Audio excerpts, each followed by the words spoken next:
Hello বন্ধুরা, সবাই কেমন আছো? আজকে যে রেসিপিটা বানাবো সেটা হচ্ছে পুঁই শাকের ঘন্ট। তার জন্য হচ্ছে গিয়ে পুঁই শাক কেটে নিয়েছি, আর তার সাথে হচ্ছে আলু কুমড়ো পিস পিস করে কেটে নিয়েছি, ইলিশ মাছের মাথা, আর মশলায় আছে 5 ফোড়ন, আদা বাটা, তেজপাতা, শুকনো লঙ্কা। ভেজে নেব।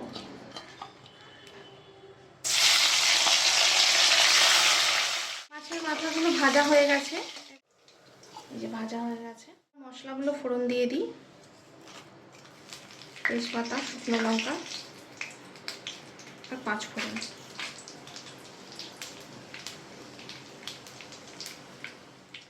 এবার সবজিগুলো তুলে দেবো। সবজিগুলো 3-4 মিনিট ভালো করে ভেজে নেব। বাটাটা দিয়ে দেবো।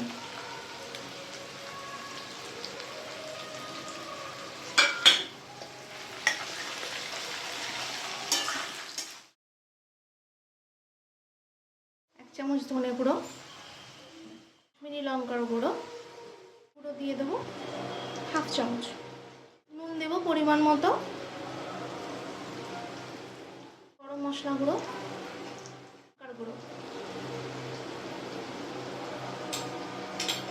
আর সঙ্গে অল্প চিনি।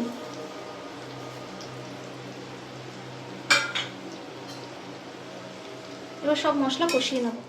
মশলা কষানো হয়ে গেছে, এবার পুঁই পাতাটা তুলে দেবো।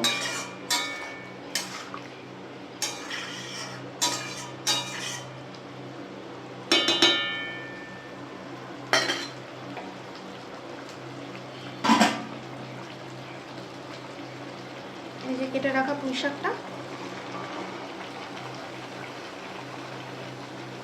পুরোটা দিয়ে দেবো।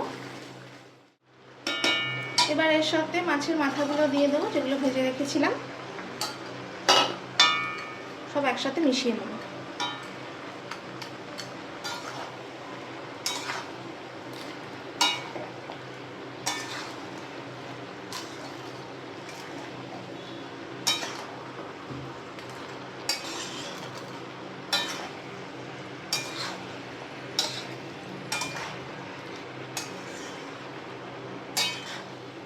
থালা চাপা দিয়ে রেখে দেবো, তাহলে একটু জল ছেড়ে যাবে। এখনো জল দিইনি এতে, পাতা থেকে জল ছাড়বে। থালাটা চাপা দিলে অনেক কম হয়ে যাবে পাতাটা।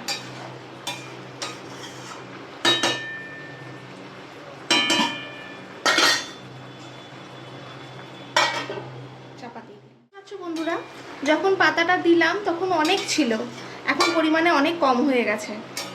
চাপা দিয়ে রেখেছিলাম, জল ছেড়েছে, অনেক কম হয়ে গেছে পাতাটা।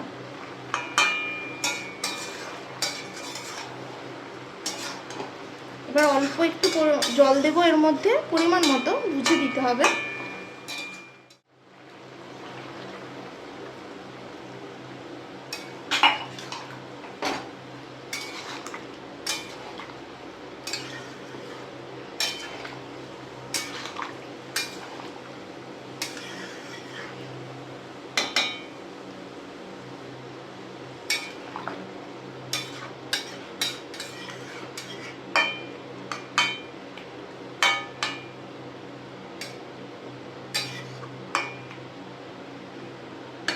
আরও একটু জল দিতে হবে।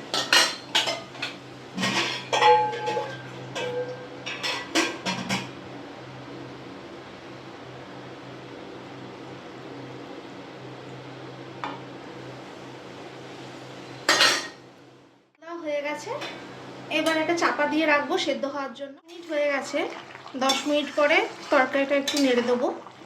সেদ্ধও হয়ে গেছে, ডাঁটা সেদ্ধ হয়ে গেছে, আলু কুমড়োও সেদ্ধ হয়ে গেছে। এবার এই ঝোলটা শুকনো করে নেব।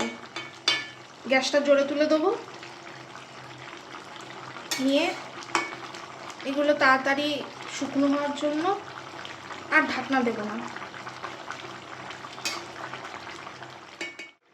ঝোলটা শুকনো করার জন্য, ঝোলটা শুকনো হয়ে গেলে তারপর নামিয়ে নেব।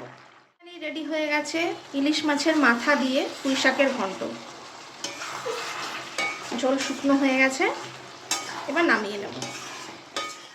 যদি ভালো লেগে থাকে তাহলে অবশ্যই লাইক করবে, শেয়ার করবে আর সাবস্ক্রাইব করবে, আমার চ্যানেলটাকে সাপোর্ট করো।